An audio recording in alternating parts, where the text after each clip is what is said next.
Yeah, I can't see anyone. Sorry, Oh, stand okay. by.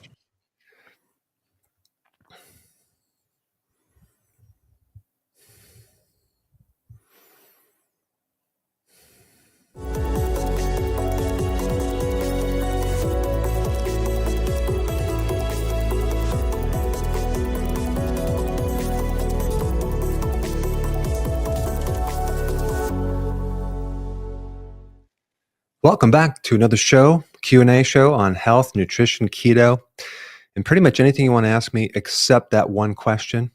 So anything I say is not meant to diagnose or replace your medical care. Check with your doctor before implementing all the stuff that we're going to talk about. Let's just dive right in, Steve. There's a lot of questions lined up, so let's do it. Certainly are. Welcome everybody on this Friday morning, at least in the United States, and we have people coming from all over the world as usual. Elaine from YouTube, what should I do after a bout of food poisoning? Ouch, currently suffering with diarrhea and vomiting. Help. There's two things. One is you need charcoal or bentonite clay to help calm things down and absorb any byproducts from any toxicity going on. The other thing is to stop diarrhea. I always use a combination of you can go blackberries and kefir together, blended. Drink that. It'll help kind of slow things down. But chronic diarrhea is really, really dangerous because you lose all your electrolytes. But intermittent diarrhea, you're going to have to deal with. Your body's just trying to get rid of it. It's a good thing. You got to replace your electrolytes and then the bentonite clay or activated charcoal, not the charcoal that you would use in your barbecue pit. Don't use that. There's a different type of charcoal you use to absorb toxicity and poisoning. It's probably a good idea to keep some activated charcoal in your pantry just in case someone's accidentally poisoned. You can use that to quickly counter it. So maybe I should do a video on that. I think you should. All right, let's see. Next up, we've got JC from YouTube. How can I get rid of strep throat naturally? That's nasty. The first thing to do, there's a technique that can help the pain part of it by you doing acupressure in the back part of the neck. It works like a charm. It doesn't get rid of the infection, but it'll help with the pain in the soreness in your neck, especially if you have them a lot. But the other thing you want to do is you want to beef up your vitamin D, like high levels. Add the zinc and the vitamin C to decrease the duration of the infection. Sometimes people think that I'm just going to take more aspirin for the pain and things like that, or Tylenol. That prolongs the infection. So it's really just kind of nurturing your immune system, get really hot, jump in bed, sleep longer, sweat, those type of things. You just want to kind of get out of the way and let your body do its thing. Very good. By the way, Dr. Berg, of course, has a new studio and a bunch of different cameras, and this one looks terrific. That's a great Yeah, look. because I just replaced the camera. I'm using a better lens, actually. Yeah, very, very nice. All right, let's see. Bill from Facebook, what's the best way to lose belly fat? So a lot of things you can do. Number one, you can start cutting down the carbohydrates, do intermittent fasting, exercise, sleep more, make sure that you avoid the seed oils, and realize that belly fat is probably a fatty liver that's spilling off into the belly. So as soon as you start cutting your carbs down, you're in stop eating so frequently, you're going to see a change in that belly. Excellent. Good luck with that. A lot of those going around in the States. Okay, let's see. Bella from YouTube, could you please offer advice on the best way to lower cortisol? That is called the stress hormone. So the best way to lower cortisol is to go for long walks and just enjoy the space, the nature, get out in nature. Any type of hobby that involves getting you out of your head, like doing woodworking or anything that you can kind of extract that mental worry is going to be very therapeutic. So, for example, bird watching is really good. Or what I did one time is I have an app for plants and trees, and I started going in the woods and started identifying trees. That's a really great therapy because you start really getting into nature and you forgot what you were worried about. So I think that would be really good to reduce cortisol and then try to go to bed earlier. Make sure your eating is good as well because the eating can interfere with your sleep and create digestive problems, which will increase cortisol. Well, what a charming remedy. That sounds neat. Now, I'm going to try to identify who on earth is listening to the show. So let's go through the list. We'd like to say good morning to all our viewers joining us today from the UK, Canada, Mexico, Iran, Greece, Jordan, Armenia, Belgium, Nigeria, the Philippines, Poland, Brunei, Malaysia, Norway, New Zealand, Romania, the Netherlands, Ethiopia, Scotland, India, Finland, South Africa, Bermuda, Guyana, Chile, Australia, Islamabad, Nepal, Argentina, the Czech Republic, Germany, Uzbekistan, Sweden, Peru, Egypt, Spain, Algeria, can you believe this? Portugal, the United Arab Emirates, Italy, Qatar, the Virgin Islands, Zambia, Trinidad and Tobago, France, Bulgaria, Taiwan, Barbados, Saudi Arabia, Oman, Eritrea, Kenya, Switzerland, Japan, Austria, St. Lucia, Turkey, Bangladesh, Pakistan, Israel, Aruba, Panama, Kuala Lumpur, and all across the wonderful United States. Thanks for the zillions of people all around the world gathering together under the banner of great health and a good life. That's really exciting. We can all share this together for sure. Okay, Sheetan from YouTube. I'm suffering from premature graying of the hair. Wait till it starts falling out, too. Is this reversible? How so? Maybe you need to. There's a couple things you can do. People use like PABA, for example, which is in the vitamin category. But I think there's an enzyme called catalase, and catalase kind of helps you break down hydrogen peroxide, and hydrogen peroxide can bleach your hair out prematurely. So one of the best micronutrients to help kind of improve that is selenium. So, but here's the thing: I wouldn't just use a remedy for graying of the hair because I don't think that's going to work. I think you just have to do the whole package. You have to evaluate, the stress level, your diet, exercise, your sleep. Really plug into that more than anything, and then that way your whole body will then not produce maybe so much hydrogen peroxide, and or actually you'll age a little less quickly, and you can help slow that down. But I think it's definitely a reflection of kind of the stress hormones more than anything, which definitely will burn out those pigments sooner than you would like. All right, very good. Let's go into our first quiz question for the day, and this one is sort of a fun one, and there you have it, Doc. Okay, this is what is the real reasons or reason without the S? Junk food exists. A, to fight world hunger. B, to make food affordable. C, to make food accessible to all. Or D, fill in the blank. All right, I know the audience will jump right on that, so that is terrific. Let's go back to social media. Master Cat from Rumble. Steve, did you get your raise yet? Oh, wow, Dr. Berg, I'm doing mostly carnivore, but I'm getting meat sweats after 3 to 4 ounces of meat. Let's start off with the raise. No, go ahead. How can we help Master Cat from Rumble? I think that you probably added that in there, Steve, but that's fine. So the question is something related to carnivore, right? What can you give me that again? Because sure. You were so busy with my his concern for my salary. Dr. Berg, I am doing mostly carnivore, but I'm getting meat sweats after 3 to 4 ounces of meat. Sweats. Have you ever heard such thing? Oh, when the meat starts oozing out of your pores. So I think if you're getting sweats after meat, that's a new one. I do know that when people sweat when they shouldn't sweat, that's a sympathetic nervous system problem, but I don't think that's related to the meat. I don't really know.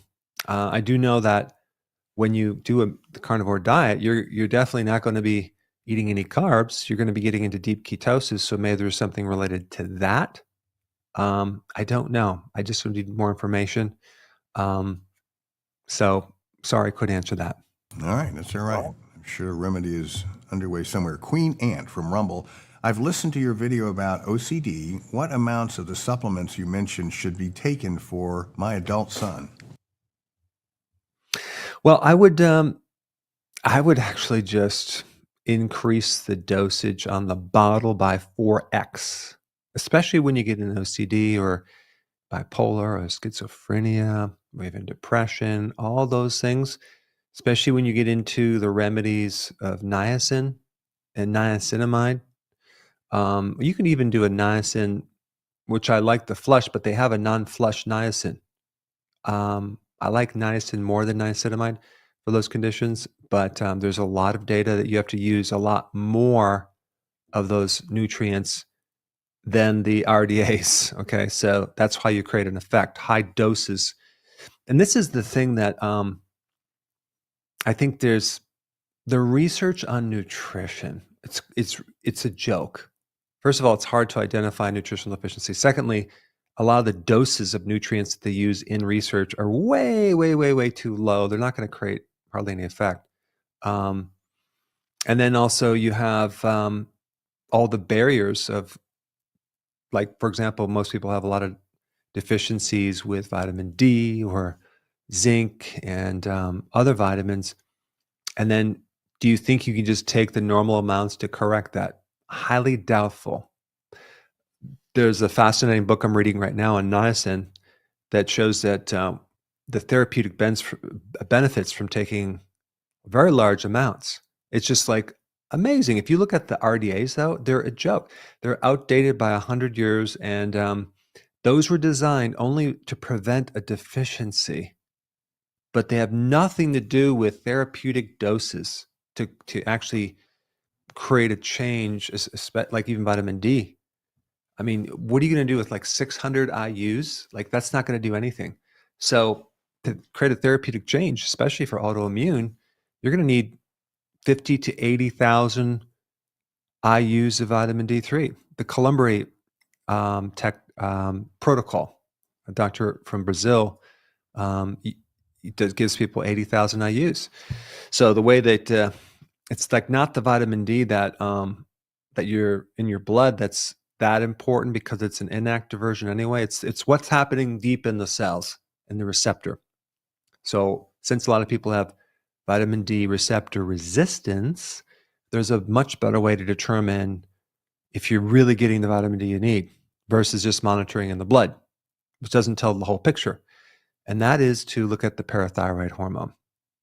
Ideally, you want the parathyroid hormone to be low normal, which basically then will tell you if it's connecting into the receptor.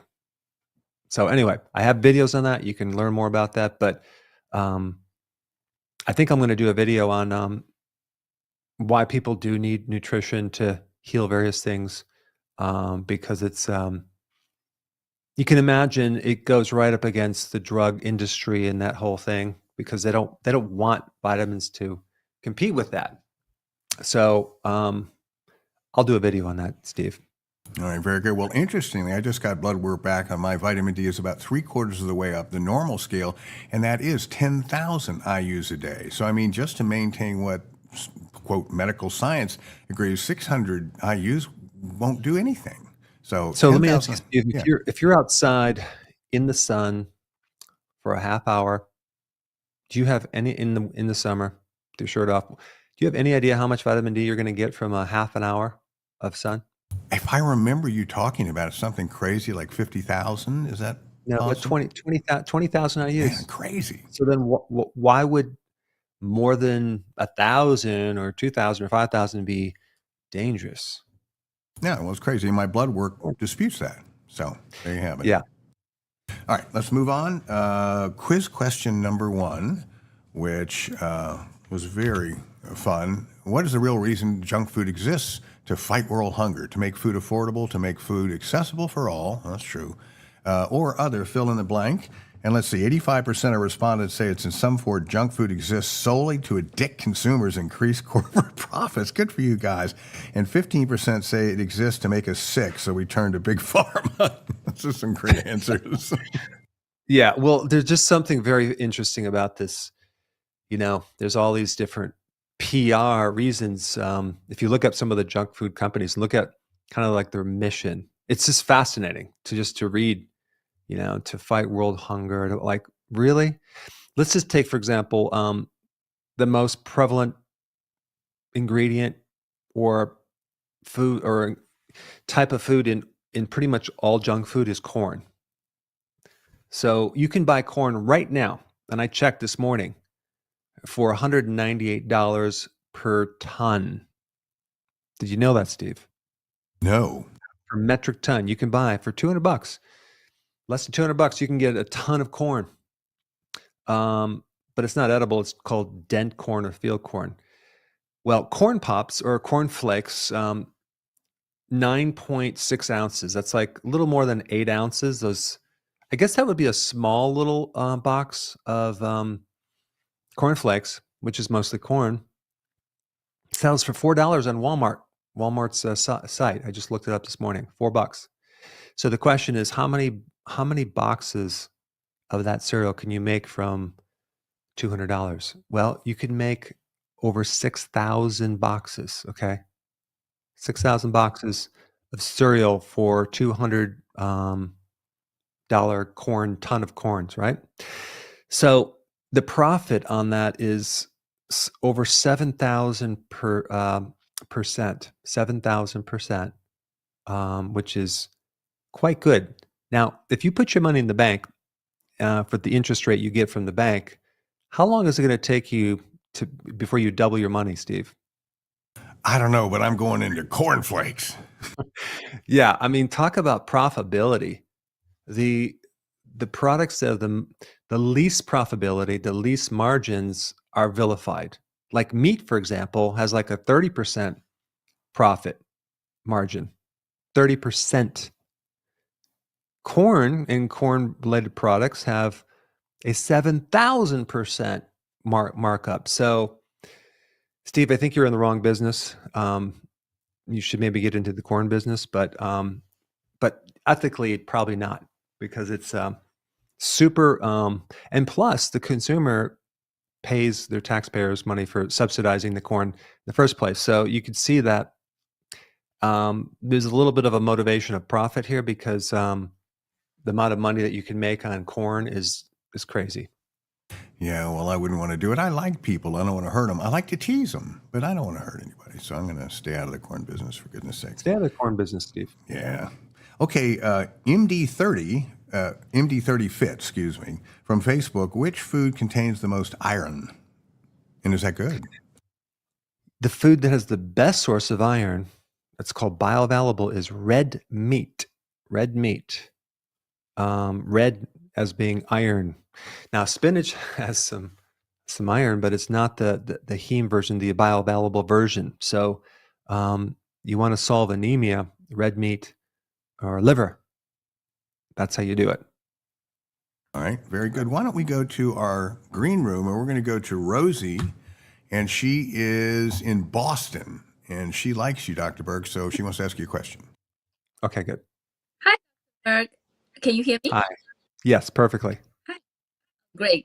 Okay, so thanks. First of all, I want to thank you for all the useful information that posted on the YouTube and also on the books and articles. I've been reading and watching quite a bit of them, and then I do find them very helpful. Then I find out you have the products to sell, so I went to buy quite a bit of products, and then those are like the keto complete set, and then the stress kit, hair enhancer kit, and then the liver cleans and immune support for the emergency and then advanced ones.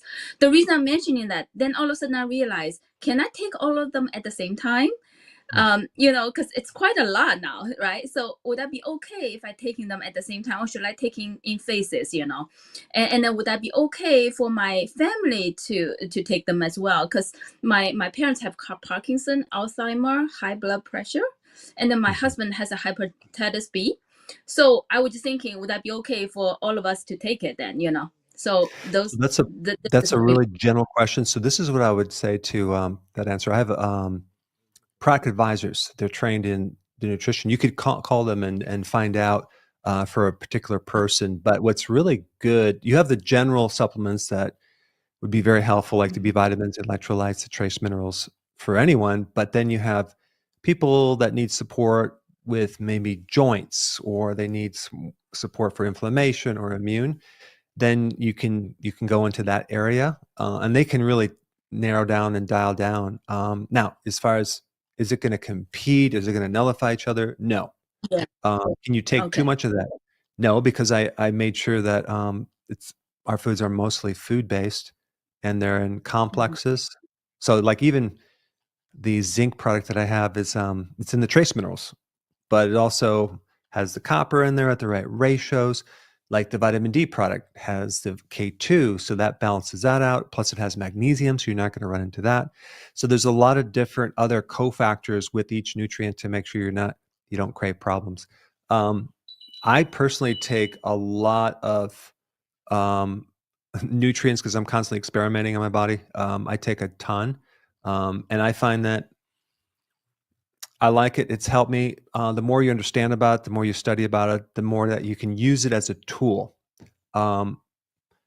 Maybe in about 6 months, we'll have a test done to check your mitochondria, to be able to kind of look inside and see what's really going on with your nutrients. I'm going to do a video just because I'm testing myself every 2 weeks with that test. And it's fascinating because over like 3 different tests or 4 tests, you can see a pattern that develops on your body. And you can kind of now understand what your body needs more of. And so what you're lacking right now is the feedback. Like, how do I know what I'm taking is really creating a change? That would be the ultimate feedback. So right now you just have to go with how you feel and just kind of basic knowledge on your symptoms and those improvements. Okay. And then do you think how long would the sleep aid, that kind of pill, take effect? Like, so I notice, like, how long would that usually take? Would be helpful. There's Like, several different reasons why people can't sleep. One would be, stress and things like that. So if you have that and you take 2 or 3 and you take those for 3 or 4 days, you should be sleeping. If you're not, then what we have to do is we have to look at some other reasons to help you sleep. One would be a sodium deficiency. One way to figure that out is to consume a little salt right before you go to bed, and see if you don't oh, sleep better. That's like a real that would be interesting to see. Another reason why some people don't sleep is their adrenaline is too high because their mitochondria, their energy factory is damaged. So that's going to improve over time as you do the ketogenic diet. And then all of a sudden, the adrenaline will go down and you won't be as stressed and you'll sleep better. So there's a lot of different factors for that. Um, but I just keep watching my videos so you can get the different ways that someone could have insomnia, so you can really nail down exactly what that is. I I took my see. sleep formula. I took my sleep formula probably for several years, and then I don't need it anymore. I do not need it anymore because I sleep. But it's an assistant to help you while you figure things out as well. And there's not any melatonin or anything in there. It's not going to make you feel groggy. But sometimes people take sometimes they might need to add that with maybe some vitamin D before bed. That seems to work good as well. I see. Sounds good. But by the way, my daughter's 8 years old. She keeps saying Dr. Berg is the best doctor she's ever known. So, and then can she take nutritional yeast, that one that you have? Yeah, nutritional yeast you can take it at any age. You know, there's a condition, a disease, an epidemic in the early 1900s called pellagra. That's the B2 deficiency. And it came from eating too much refined corn. And I'm going to do a video on this. Mm. But guess what the remedy was? The remedy was nutritional yeast, believe it or not. So that's a really good one for B vitamins. But then Eli Lilly came up with another product, a liver extract product. Back then, Eli Lilly did a food-based liver extract product back then, and they used that as an anti-pellagra because it also has B vitamins. So you can get your B vitamins from liver or nutritional yeast. Got it. Thank you so much. Really appreciate You're it. welcome. Thanks so much, Rosie. Great call. All right, let's see. We better go to a quiz question and play catch up. Terry, our producer's hammering on me. And so, without further ado, there it is. Okay, true or false? Vegetable oils are the best oils to deep fry because they have a high smoke point. That's got to be true. All right, let's go back to social media. Let's see. Susan from Facebook, what advice could you share about getting through menopause? Well, because I have a lot of experience with menopause and I'm being sarcastic, I think realizing that the adrenal gland is the backup to the ovaries. And as you go through menopause, um, the ovaries are going in retirement. So these eggs are no longer released, which means that we're going to have a bit of a shift in hormones. So some of the hormones are going to go down, and the adrenals have to be the backup organ. So if you're going into menopause with weak adrenals, then what you have to do is you have to support the adrenals a little bit more. So you can do that several ways. Number one, make sure you don't go on a low-fat diet. Increase your saturated fats because that's the precursor to all these other hormones. That's right. So maybe a little more butter in the diet. The other thing is to maybe take a support like adrenal whole desiccated support just to kind of transition. I have a lot of videos on this. You can get into taking pregnenolone or DHEA and all these other things. They're precursors, but the best way to do that is if you get a blood test and see if you're low first and see what you need to do. And if you're trying to handle like a hot flash or this or that, I have videos on that. You might want to try sea kelp or dim. There's many different options there. So yeah, that's my short answer. Very So good. Steve, if you're probably wondering what is that beeping in the background, I got the continuous glucose monitor, and it's funny because when your blood sugars go down, it alerts you as an alarm. 64, they're calling low glucose, danger, danger. And I'm like, no, I feel fine. When you do keto, your blood sugar will go low. And it's a normal thing because you're not eating sugar. So I'm just playing around with this glucose monitor, and I'm going to test some stuff and do some videos on it. But it's interesting because if you're on a keto or even carnivore, your blood sugars are not going to go up like after you eat. So they might go maybe a little bit up and then kind of go down. So compared to a carb meal, boy, that's just going to go super high if you're doing the fine version of carbohydrates. Well, you better keep a box of cornflakes handy in case it dips so dangerously low again, for goodness And no, sakes. you don't have to worry about that because it's a new normal. The low blood sugars is a new normal, and you're not feeling bad because I'm running on ketones. No, that's wonderful. Okay, let's go back to our quiz question. And it asked, true, false, vegetable oils are the best oils to deep fry because they have a high smoke point. I bet they do. However, the audience didn't agree. 96% of our respondents say it's false, and 4% say let them smoke.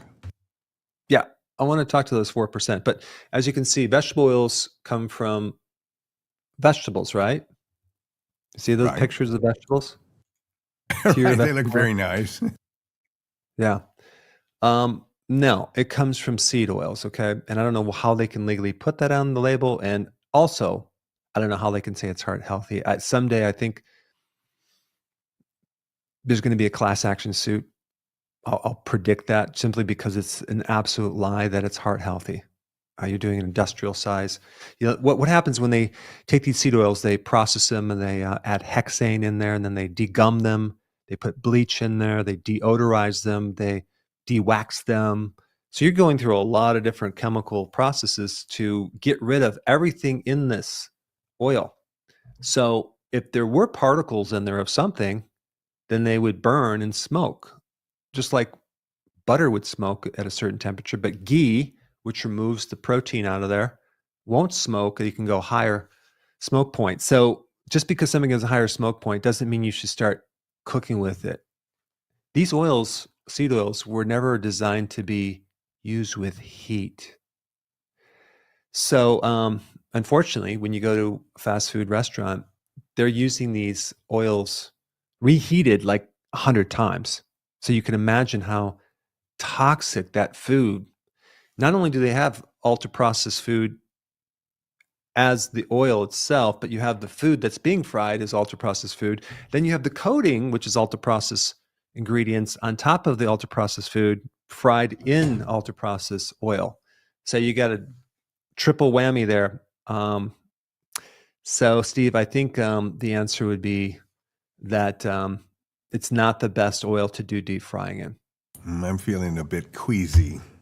All right, let's go to quiz question number 3 to catch up. There it is. Okay, which country consumes the lowest amount of meat per person per capita in the world? I think I have a guess, but I'll shut up. Okay, let's see, Doc. Let's go back to. Oh, by the way, Yes, sir. just as a hint on that question, it's the same country that has the highest mortality rate. No, Okay. interesting. Yeah, some correlation, I'm sure. Yeah. Okay, let's go crazy on social media. Linda from YouTube, what is the cause of high blood pressure after getting up in the morning and after waking from a nap? Is this something keto can fix? I'm a 74-year-old woman. I think what's happening, it could be adrenaline that's kicking in there, and adrenaline replaces energy for the lack of energy in the cell. So when the mitochondria is not working that great, adrenaline can actually back that up because it actually mobilizes glucose as fuel. It's called gluconeogenesis, so the new production of glucose in the cells. So once you fix the mitochondria with keto, I think that you can do better. I think your body will start to be more efficient. The mitochondria work better, and that will happen less. Now, you could also take adaptogens like ashwagandha to help in the meantime, but also realize once you start healing the body, okay, your energy sometimes will go down first because your body's trying to tell you to go to sleep and get more sleep to heal. So it's not just a direct relationship to wow, I have all this energy. Sometimes your body will feel sore after you work out to heal. That's not a bad thing. It's just your body's going through the healing process. So inflammation is healing, and it can go on too long and become pathogenic. But I think you should just watch my videos more on that to get details on what all that means. All right. Cyber Cutie from Rumble, what is your take on long-term veganism? Yeah, my viewpoint is that I don't think it's a good thing. There's too many potential reasons for deficiencies, and even protein as well. Getting the correct amount of all of the amino acids. Is it possible? Yeah, it's just more difficult. So I think personally, from personal experience, I can't do a vegan diet. Some people can. I can't. I think also the amount of digestive problems that it can happen as well from a vegan diet because of the beans and all the other things that are involved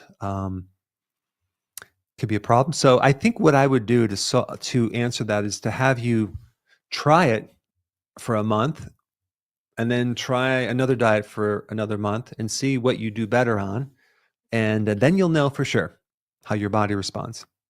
All right, very good. Guess what? Drum roll. We are caught up on our questions. Which country consumes the lowest amount of meat per person was the question asked. And 75% of our respondents say it's India, 10% say Japan, 10% say China, 5% say the good old USA. The answer is India. Wow. Congratulations, audience. Now, what's interesting about India, they have, if you compare the longevity, it's not very high. Now, I'm not saying that's because of a lack of meat. I do say that, especially recently, there's massively high levels of digestive problems in India. If you go to India, you see a lot of bloating with people like a lot of gas and bloating, indigestion, GERD, acid reflux, protruded bellies. A lot of them do mostly plant foods, but it's not necessarily just plant foods. It's like a lot of the refined plant foods and sugar, right? So it's the diabetes capital of the world. So I think it could be solved very easily. but I do have some friends that went to visit India, and they had going to restaurants. They couldn't find a restaurant with meat, so the options are not as easy. And then you have also people that can't afford, higher quality food, and so you're left with lower quality junk food. So that's if you Steve, if you take a look at a gorilla, they're mainly an herbivore. They basically can eat plants all day, and they have a huge belly. But a chimpanzee has more of a flatter stomach, and they do a combination. They're an omnivore, so they do plant and also meat and insects, things like that, and fruit. So remember Billy the goat? Remember Yours? Billy the goat? Oh, Yeah. yeah. So when Billy was real small, I was like, oh my gosh, look at the belly is distended. I need to take it to the vet. So I took Billy to the vet, and the vet's like, oh, that's normal for a goat. I'm like, oh, okay. So these herbivores, these animals that are meant to eat grass and plants, they all have like big bellies. Cows, horses, or not horses. Well, horses have a big belly, bigger, larger belly, but which they do herbs as well. But they're a little different digestive system than a sheep, goat, and a cow. But which all are just protruded. So when I tried to do plant-based in my 20s, that was the largest stomach I've ever had, just bloated all the time. So I think what's happening in India is that they're getting a lot of fermentation in the small intestine. And so if they were to cut that out for a bit, I think their digestive problems would probably do much better. All right, very good. And you said, remember, Billy, you aren't trying to tell us you harvested him, did you? No, Billy's still around. Oh, Billy boy. is All growing right. up. Very bouncy. And now he was a little guy, right? Was it just a baby? He Was was he a big? tiny little bit. The dwarf goat, yeah. Yeah. Okay. Well, that's great. I'm glad Billy's still on planet Earth. Okay, let's go to the next question from social media. Jenna from YouTube, what are your thoughts on taking NAC for liver health? I like it. I like it. I think it's a great supplement. If you also combine that with milk thistle, I think you have a dynamite combination there as well. Both of those are really good for the liver, um, especially for inflammatory reasons and to prevent your liver to go into the phase of fibrosis, scar tissue, and even cirrhosis. All right, Fahim from YouTube, what are your thoughts about chloride and fluoride in our water supply? They're halogens. You also have bromide. They compete for the thyroid hormones, iodine. So, yeah, I don't like them.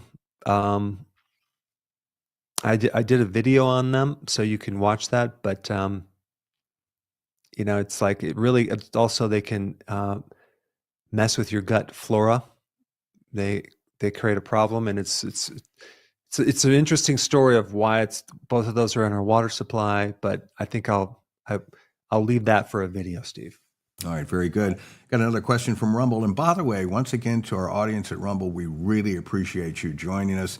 It is a free speech platform where we can discuss things outside of the normal medical science, things that work, things that don't, and that we trust each other as adults to be able to make rational decisions about our health. It's our life. So we're really excited that we've caught on so much on Rumble.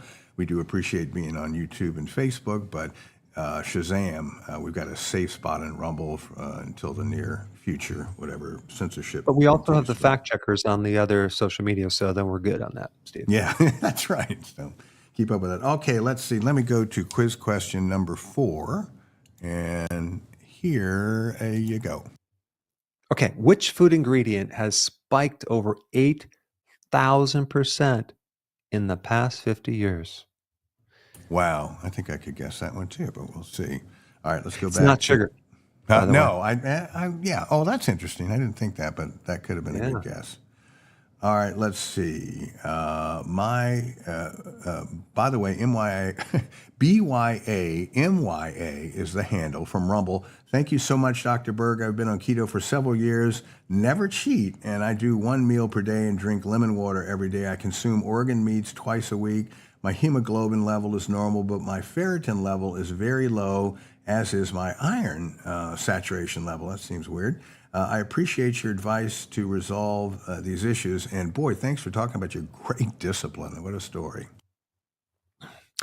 I think I don't know if I released my recent video on iron because there's a lot to that, but because when you're looking at one or two blood values or biomarkers without getting a clinical picture of which, like your history and things like that, it's really hard to kind of pinpoint what's going on. This is why I'm loving this metabolomic assessment that can be done. That basically will help to find out the deeper reasons why you have this or why you have that.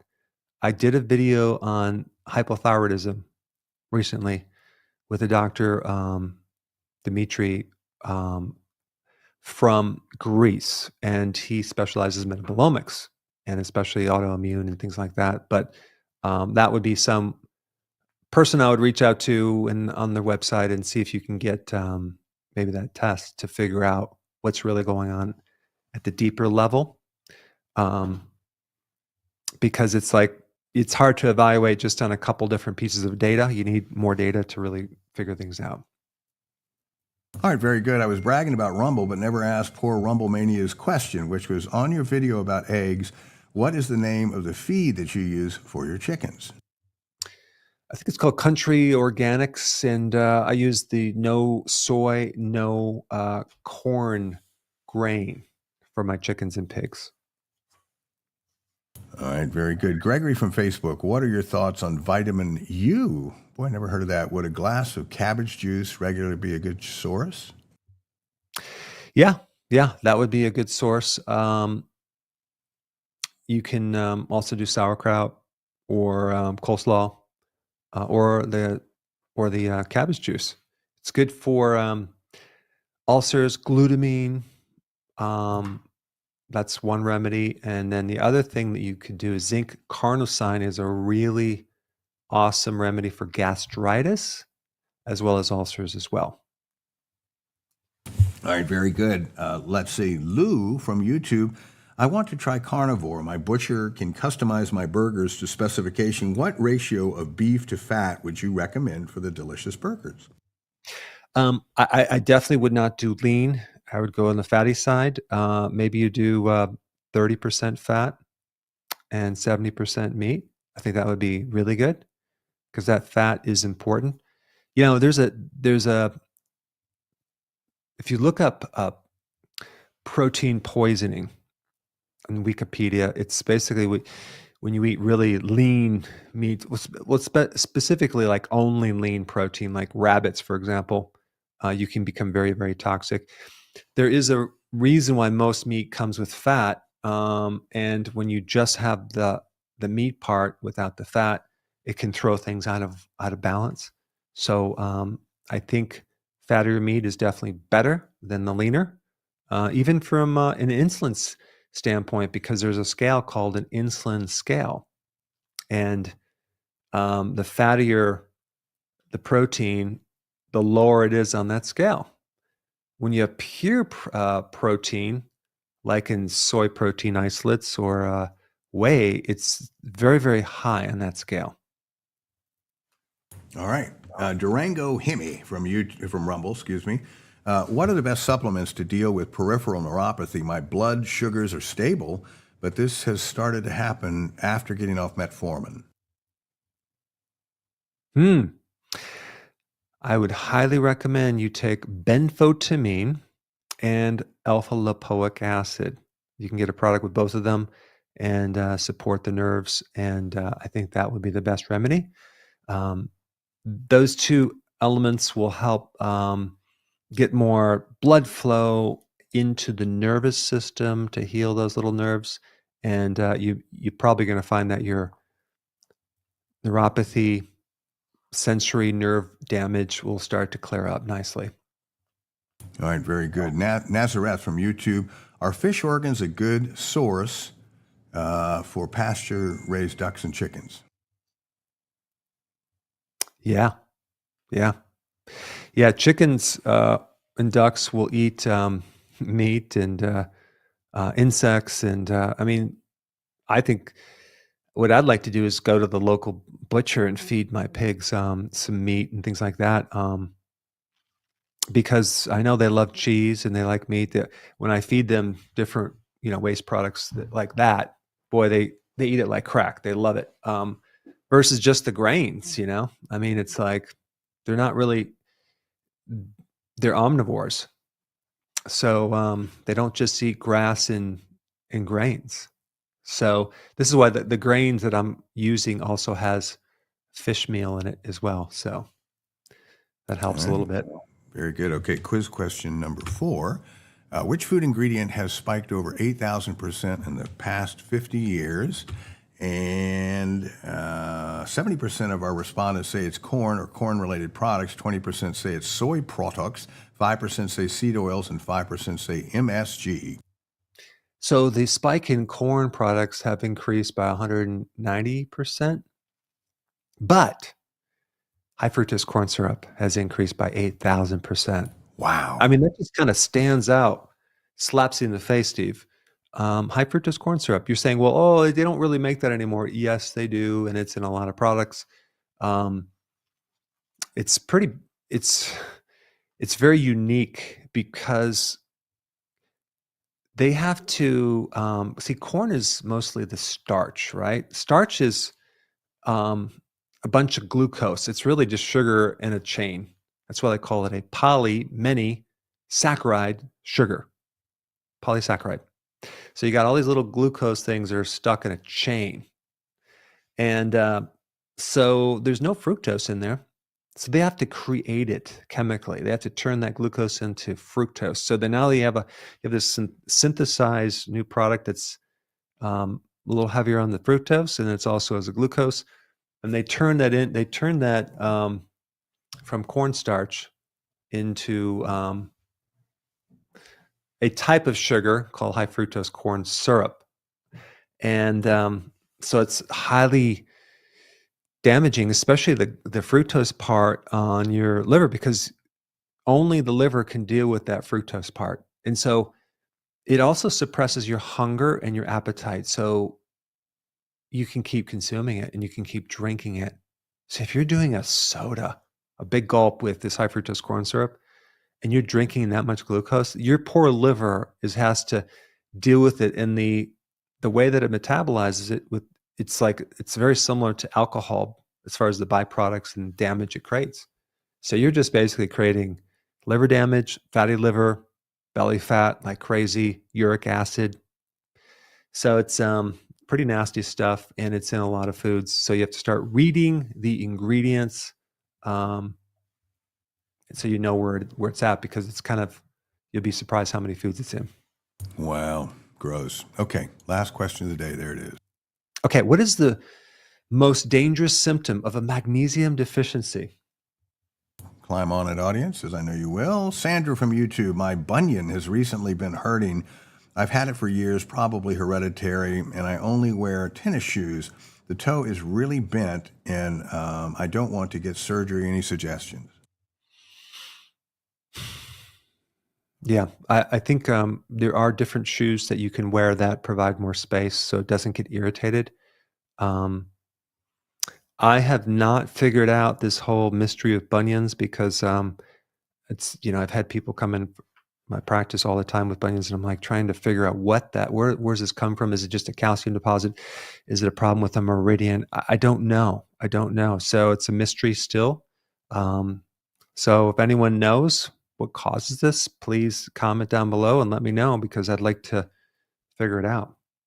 What is it, a bent toe? I mean, A bunion is a growth of bone that kind of extends out, usually on your toe or the part of your foot. So yeah, and then it protrudes out, so it's like your foot doesn't fit into the normal shoes anymore. So it creates a problem because it gets irritated and it affects your gait. wow, awful. And then toe can start bending over. That's awful. I hope she gets some relief from that. Let's see. Joe from Facebook. What are the best foods to enhance bone and joint health? The absolute best would be to take combination of vitamin D, K2. Okay, K2 is the key one there. And then also magnesium and boron. Okay, both of those are cofactors to help bone metabolism. But don't forget about probably even a more important nutrient for bone health is vitamin C. If you look at the side effects of scurvy, which is an advanced vitamin C deficiency, it's fascinating. You'll see all sorts of things that are describing osteoporosis, osteopenia. Interesting. So you have the calcium part of bone, but you also have all the collagen part of the bone, which which you need vitamin C to help that develop. So if I'm not mistaken, I released that video, and I think the name of it was My Biggest Regret in Practice. My biggest regret in practice was recommending calcium for bone loss, osteoporosis. Yeah, watch that one. Wow. Okay. Chrisam from YouTube, is it true that bone marrow can help the insulin sensitivity in a diabetic? Yeah, for sure. Bone marrow is loaded with glutamine, and glutamine greatly helps insulin resistance, blood sugar problems. Glutamine is like over 50% of your protein in your body, in your blood. Glutamine is very important in making GABA. It's very important in making glutathione. And there's 3 tissues that depend on this glutathione. Your gut mucosa, the cells get energy. The gut cells get energy from glutamine. So, I mean, think about it can actually help seal up a leaky gut. And also then the muscles need glutamine. And then the brain needs glutamine. So if your gut is sucking up all this glutamine, or maybe you're going through a lot of stress and you need more glutamine and you don't have enough, that's going to affect a lot of different tissues, your healing, your repair, your ability to sleep, because you can't make GABA. GABA is a calming thing. It just calms you down. So I think it's a magical thing, and I think more people should maybe consume products with glutamine or as a supplement to help heal them. But then people are going to say in the comments section, well, you said that glutamine can feed cancer. Well, yeah, if you're normal and you don't have cancer, you don't have to worry about it. It's not going to cause cancer at all. In fact, I think it'll prevent cancer. But once you have it, you have to realize that cancer cells can pretty much eat almost anything, unfortunately. They can eat glutamine, even ketones, and sugar. So what are you going to do? You're going to starve yourself? You can do that to a point, but if someone is frail and they don't have a lot of fat to lose, you're going to have to use other strategies for cancer other than just fasting. I mean, not everyone could do that. And if you want more information on that, you can watch the videos that we have on cancer, but that's for another day. Very good. Okay, well, for today is answers to our final question, which asks, what is the most dangerous symptom, of a magnesium deficiency? And 100% of our respondents say that the deficiency will contribute to cardio issues such as arrhythmia and palpitations. That's a correct answer. However, if we look at the severity of that versus something a little bit different, this other thing is a little bit more dangerous, okay? And that would be pathogenic calcification. So the arteries the calcification starts occurring in the arteries, which then, if it's soft plaque, it can break off and then cause a heart attack. Versus arrhythmias, maybe you can cope with that a little bit longer. Yet that could be a problem too. But the calcification part, as we age, our bodies just turn into cement, and not just our arteries, but the joints, the brain, the eyes. This calcium, this pathological calcium, kind of messes everything up. In fact, if the calcium builds up in the cell too much, the cell will commit suicide. So there's an antidote to this. The best antidote to pathological calcification is something I'm going to talk about next month. No, I'm just kidding. It's going to be magnesium. Magnesium is the antidote. It helps protect the excess of calcium from going in the cell. It protects you from kidney stones. It protects from the building up of calcium in the arteries. It's a very important counter mineral for, you never hear people with, oh yeah, it's toxic. Too much magnesium is toxic, right? You don't hear about that, but you definitely hear about too much calcium is toxic. So I think magnesium is a universal mineral, which is kind of regulates everything. It can help control too much potassium, too much sodium, and especially too much calcium. All right, very good. Let's see. Cross-bearing Viking is the person's handle from Rumble. Can you actually shrink a prostate, or is it just the inflammation that can be reduced? I don't know. I think I would try it. If you had an enlarged prostate, I would try things. The one thing that they've isolated is what creates an enlarged prostate is something called DHA, and or DHT. I'm sorry, DHT. So you have testosterone, that then you have this more powerful form of testosterone, DHT, and so this powerful hormone can enlarge the prostate. Now you're probably saying, well, wait a second. As men get older, the prostate enlarges, but their testosterone goes down. So how could this DHT be the culprit? Well, it does go down in all the tissues, most of the tissues, except one of them, the prostate. It goes up. So in other words, the prostate becomes more sensitive to this, and it's actually not even DHT; it's the enzyme